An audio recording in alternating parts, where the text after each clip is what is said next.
I knew something was off the moment I saw my barn door swinging open in the dead of night. The wind howled through the fields, carrying the faint scent of hay and something else. Perfume? My flashlight flickered over the wooden beams, illuminating a shadowy figure inside. At first, I thought it was a raccoon or maybe a lost dog, but then came the unmistakable sound of a woman shrieking. "Close that light, you're blinding me!" My stomach clenched.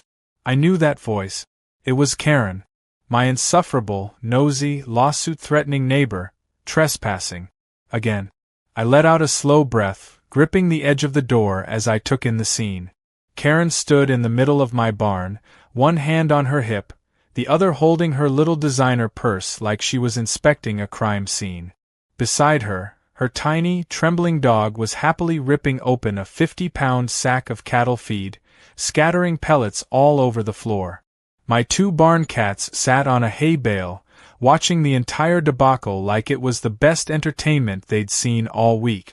Karen, dressed in her usual expensive, impractical outfit, scowled at me as if I was the one trespassing. "I knew it," she barked. "You're running some kind of illegal operation in here. I have every right to check." I just stared at her, blinking slowly, as if that would somehow make sense of what she had just said.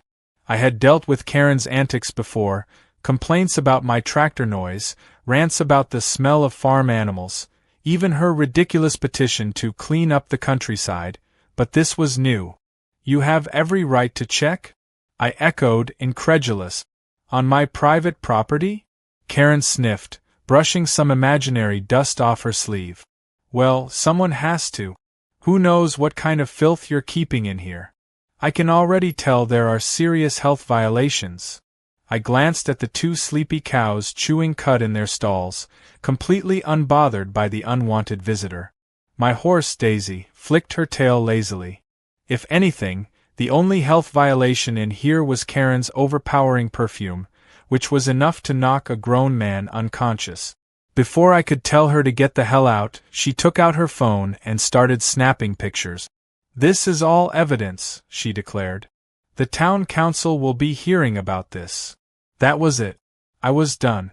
With the smoothest motion, I stepped outside and yanked the heavy wooden door shut behind me. Click. The lock slid into place. For a moment there was silence. Then, from inside, a muffled screech. "Hey! What are you doing? Let me out!" I leaned against the barn, letting out a long, satisfied sigh. "Nah. I think I'll let the sheriff handle this one." The banging started immediately. "This is illegal. This is false imprisonment. I have rights." "So do I called back. "The right to protect my property. And the right to call the law on trespassers." There was a beat of silence, then the dramatic gasp of someone who had never faced consequences in her life. "My dog is in here. He needs medical attention. You're endangering a small, defenseless animal." I glanced at the dog. It had now fully immersed itself in a pile of feed, tail wagging. Pretty sure it was living its best life. "You mean the one happily eating all my livestock feed?" "Yeah, looks real endangered." The screaming continued. Threats of lawsuit. Wild accusations. At one point, she even tried to convince me that she was conducting a citizen's inspection because she had received anonymous complaints about my farm. I doubted that, considering the only complaints ever came from her. I took my sweet time dialing Sheriff Hank, explaining the situation in the calmest voice I could manage. "Yep, that's right. She's in the barn. No, I didn't lure her in there. She walked in by herself. No, she's not injured, except maybe her ego." As I spoke, the barn rattled from Karen kicking the door. "I know the mayor. I'll have your farm shut down. I'll have you arrested." Sheriff Hank chuckled on the other end. "Sit tight, John. I'll be there in 10. I crossed my arms and listened to the chaos inside. There was the sound of something falling over, a bucket, maybe, followed by an even angrier shriek. "This place is a safety hazard. You're going to get sued into the ground." "I'll add that to the list," I muttered, amused. A few minutes later, I heard Karen trying a different tactic. Her voice softened, suddenly dripping with fake sweetness. "John," she cooed, as if she hadn't spent the last 15 minutes threatening my livelihood, "let's be reasonable. This is all just a misunderstanding. I thought I saw something suspicious and, well, I accidentally stepped inside. You understand, right?" I smirked. "Sure. I understand that you're trespassing." There was a long pause. Then, very quietly, I think I might be having an asthma attack." I rolled my eyes. "Karen, you've been screaming for 15 minutes straight." She huffed. "Well, it's starting now." The flashing blue and red lights of the sheriff's truck appeared at the end of the driveway, cutting off any further nonsense.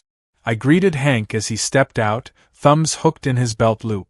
He tilted his hat back, listening to the muffled shouting from inside the barn. "You know," he mused, "I always figured it'd come to this." I shrugged. "She left me no choice." Hank knocked on the barn door, his voice carrying an unmistakable authority. "Ma'am, this is Sheriff Hank. I suggest you calm down before we add resisting to the list." The barn fell eerily silent. Then, after a moment, Karen's voice piped up, suddenly docile. "Oh, Sheriff, thank goodness you're here. You need to arrest this man. He locked me in here illegally." Hank looked at me, unimpressed. I simply raised an eyebrow. "She walked in on her own." Karen let out a nervous chuckle. I was investigating. He's running an unsafe environment. I have evidence." Hank sighed, rubbing his temples. "Ma'am, you're trespassing. And that means you're the one in trouble." The barn door creaked open, and Karen stumbled out, red-faced and covered in hay.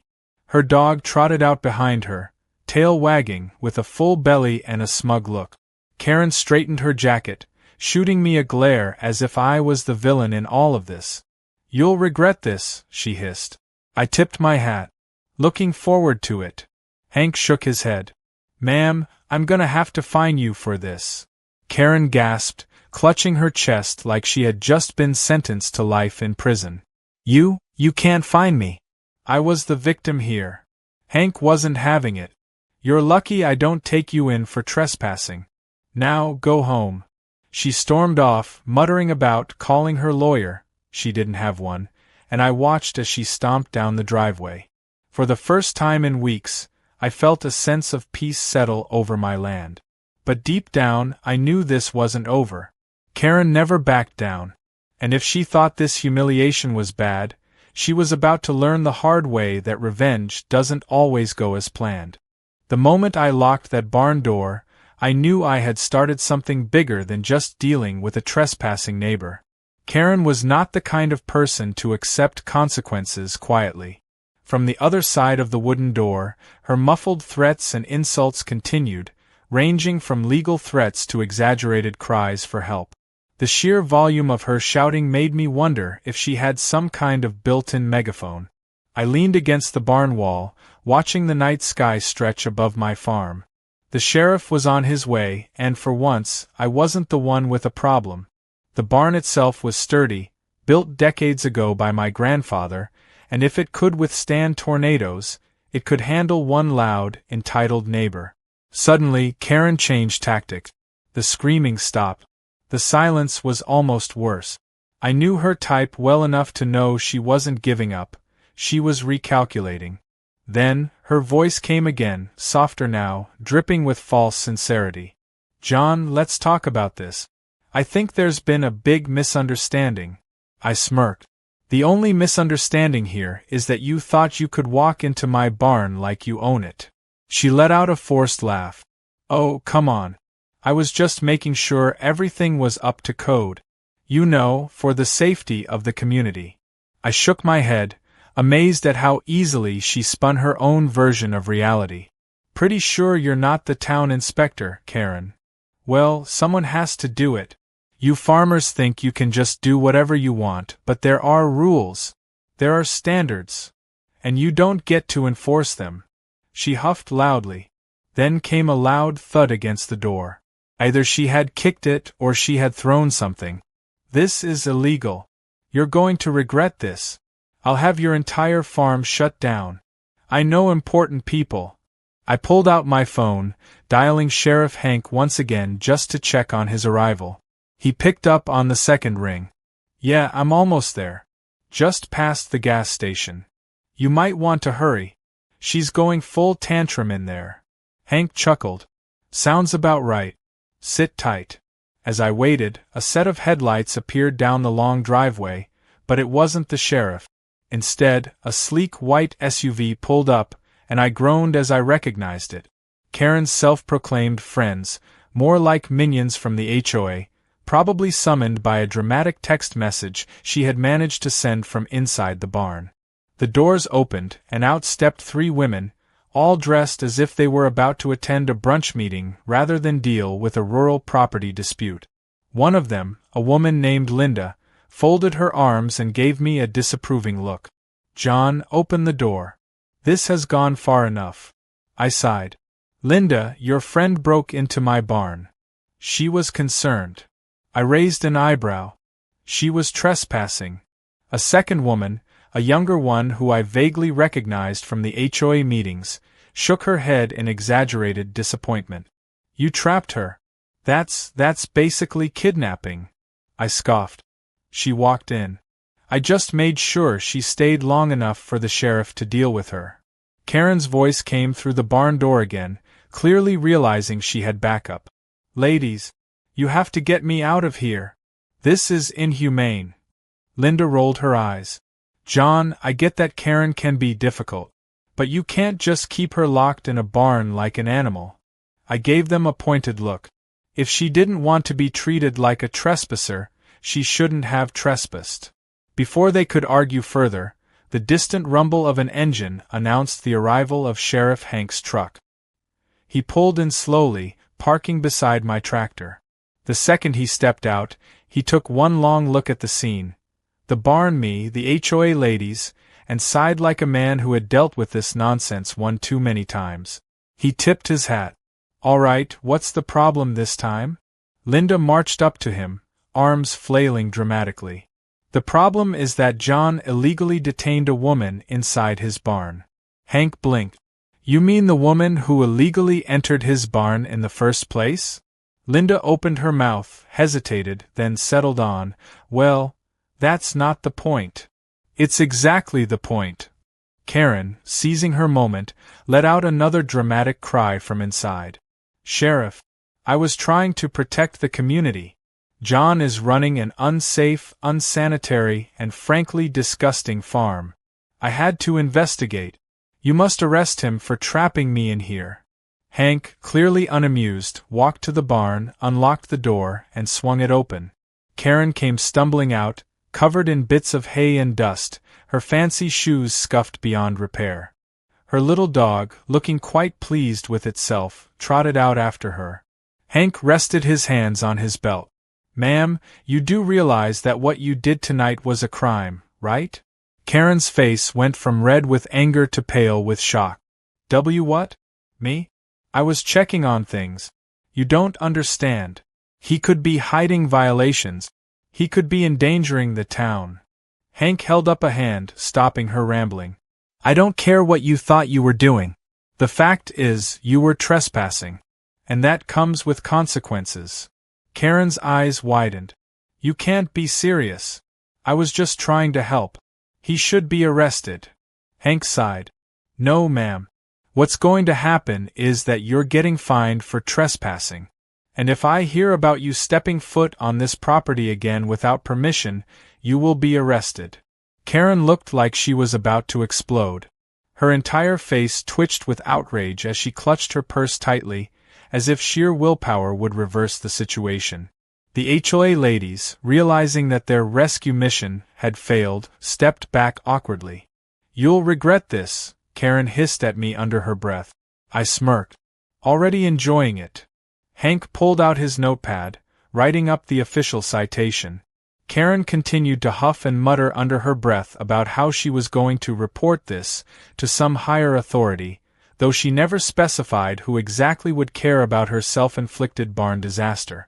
As she stomped back to her car, Her dog stopped to take one last sniff around before lifting its leg and peeing directly onto Karen's designer purse. A long silence followed. Linda, still standing nearby, gasped. "Oh my!" Karen let out a strangled scream. "Muffin, no!" I bit the inside of my cheek to keep from laughing. Hank didn't even try to hide his smirk as he handed her the ticket. "Have a nice night, ma'am." With that, she stormed off, slamming her car door so hard I thought the window might shatter. The HOA ladies awkwardly shuffled back to their SUV, clearly realizing they had backed the wrong horse in this argument. As they drove off, Hank turned to me, shaking his head. "You really know how to keep things interesting around here, don't you?" I shrugged. "Not my fault Crazy keeps walking into my barn." Hank laughed, tucking his notepad away. "Well, if I were you, I'd keep an eye out. Something tells me she ain't done yet." I nodded, watching the dust settle as Karen's car disappeared down the road. I had a feeling this wasn't over either. If I knew Karen, she wasn't the type to lick her wounds quietly. She'd be back with something bigger, something more ridiculous. And when that happened, I'd be ready. I woke up the next morning to an eerie silence. No banging on my fence, no shouting from across the property line, no HOA minions marching up my driveway. Karen had stormed off the night before with a ticket in her hand and dog urine on her designer bag, and I had half expected her to come back swinging. But nothing. That should have been a relief, but instead, it put me on edge. Karen never backed down this easily. If she wasn't screaming, she was scheming. I poured myself a cup of coffee and stepped onto my porch, scanning the horizon. My farm stretched out in all directions, peaceful and untouched. The cows grazed lazily in the pasture, the chickens pecked at the ground, and my old barn cats lounged in a sunny patch of dirt. Everything seemed fine. And yet, I had a bad feeling. My phone buzzed, and I glanced at the screen. A message from my buddy Rick, who ran the local hardware store. "Might want to check Facebook. Your neighbor's at it again." I groaned. I wasn't much for social media, but Karen lived for it. Sure enough, when I pulled up the town's community page, there it was. A long, dramatic post from Karen, detailing how she had been falsely imprisoned by a dangerous, unhinged farmer who had attacked her for simply trying to protect the neighborhood. She claimed I had booby-trapped my barn to keep people out and that my animals were living in squalid, inhumane conditions. The post was riddled with capital letters and excessive punctuation, making it clear she had typed it out in a full-blown rage. The comments were what really got me. Instead of rallying behind her, most people were either laughing or calling her out. "Wait, you went into his barn without permission? That's literally trespassing. Lady, he locked you in? More like you locked yourself in. Booby traps? What is this, Home Alone? Farm Edition?" I smirked as I scrolled through, watching Karen's plan backfire in real time. Even her usual HOA allies weren't defending her this time. People in town had put up with her antics for too long, and now they were finally seeing her for what she was. But I knew Karen wouldn't take this humiliation lightly. If she couldn't win people over with sympathy, she'd try something else. That something else showed up later that afternoon. I was repairing part of my fence when I noticed a section near the far edge of my property had been mysteriously cut open. At first, I thought maybe an animal had gotten tangled up in it, but as I got closer, I saw the clean slices through the wire. Someone had done this on purpose, and I had a pretty good idea who. Before I could even react, I heard a familiar screech. "Aha! Caught you!" I turned slowly, already regretting it. There she was. Karen, standing a few feet away with her phone held up like she was filming the next big expose. She had that smug look on her face, the kind that usually meant she thought she had the upper hand. I sighed. "What now, Karen?" "Oh, don't play dumb. I have proof." She spun her phone around, showing a shaky video of the fence. "This is a clear violation. This proves that your farm is unsafe, and your animals are escaping into the neighborhood." I crossed my arms. "You mean the fence that you just cut?" Her eyes widened in fake outrage. How dare you accuse me? I found it like this. It's my duty as a responsible citizen to report these things. I glanced at her purse. The same little pink-handled wire cutters she had used to slice open the fence were sticking out, plain as day. I pointed. Yeah? Then what's that? Karen yanked her purse behind her back like a guilty kid caught stealing from the cookie jar. That's none of your business. I shook my head, taking a deep breath to keep my patience intact. You realize you're on camera, right? I pointed to the small security camera mounted on the barn, the one that had caught her entire little stunt. For the first time, she hesitated. Her eyes flickered to the camera, then back to me. That footage is probably fake. I pulled out my phone and tapped a few buttons, bringing up the live feed. There she was, in crystal clear quality, cutting the fence with her little wire cutters. I turned the screen toward her. Looks pretty real to me. Karen's mouth opened and closed, like a fish gasping for air. Then, instead of admitting defeat, she did what Karen always did, she doubled down. That camera is an invasion of my privacy. I could sue you for recording me without my permission. I let out a laugh. Karen, you're on my property. You don't have privacy here. Her face turned an impressive shade of red. This isn't over, she shrieked before storming off, her tiny dog struggling to keep up with her furious pace. I watched her leave, shaking my head. This woman had no limits. Later that night, I sent the footage to Sheriff Hank. His response came quick. Don't even need to ask. I'll handle it. The next morning, I heard the sirens before I saw them. 2 sheriff's deputies pulled up in front of Karen's house, and within minutes, she was on her front porch, wildly gesturing and arguing as they handed her another citation, this time for property damage. She looked ready to explode. I half expected her to throw herself onto the ground and start rolling around in protest. I sat back on my porch with a fresh cup of coffee, watching the show. It was better than anything on TV. A week passed, and for the first time since Karen moved in, things were quiet. No yelling. No surprise visits. No fake complaints to the city. Then one morning, something unexpected happened. A for sale sign appeared in Karen's front yard. I blinked, rubbing my eyes just to make sure I wasn't seeing things. But there it was, big and bold. Karen was leaving. The town's Facebook group exploded with speculation. Is she really moving? Did the farm guy finally break her? Did she lose another lawsuit? I didn't care why. I just knew that, for the first time in months, I could step outside without bracing for another ridiculous battle. The barn doors stayed shut. The fence stayed intact. My farm was mine again. A few days later, I saw Karen loading up her SUV, her expression bitter and angry as she threw bags into the trunk. I walked to the edge of my driveway, casually sipping my coffee. Need help packing? She shot me a glare that could have melted steel. I hope you're happy. You've ruined my life. I shrugged. Didn't need my help for that. With one last furious huff, she slammed her car door and peeled out of the driveway, leaving a trail of dust behind her. I stood there for a long moment, letting the silence settle in. Then, for the first time in months, I smiled. Peace had finally returned to my farm, and I intended to enjoy every second of it.